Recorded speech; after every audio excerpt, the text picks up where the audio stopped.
Kayo ba'y kung naninirahan sa Metro Manila, sa bahagi ng Metro Manila, kung saan man, abay, kumusta ho? Daloy lang tubig. Walang tubig? Nako, sinasabi ng iba, masusob, talagang dapat sibakin na tong mga nasa MWSS.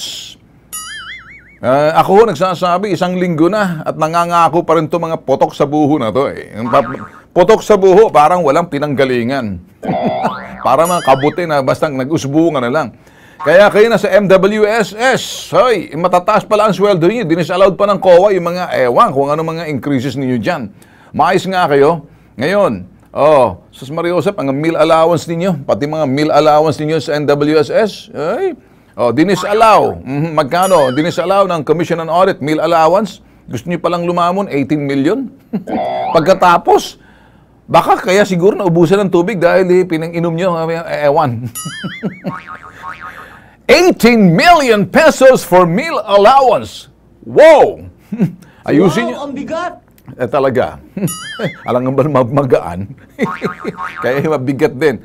Ito na pangalawa ho na ganun pa rin. Walang pagbabago sa tubig ho. Sa Metro Manila, MWSS. Kayo ba'y gising na dyan? Kasi nadadamay yung ibang concessionaire na wala namang kinalaman sa kapulpulan itong Manila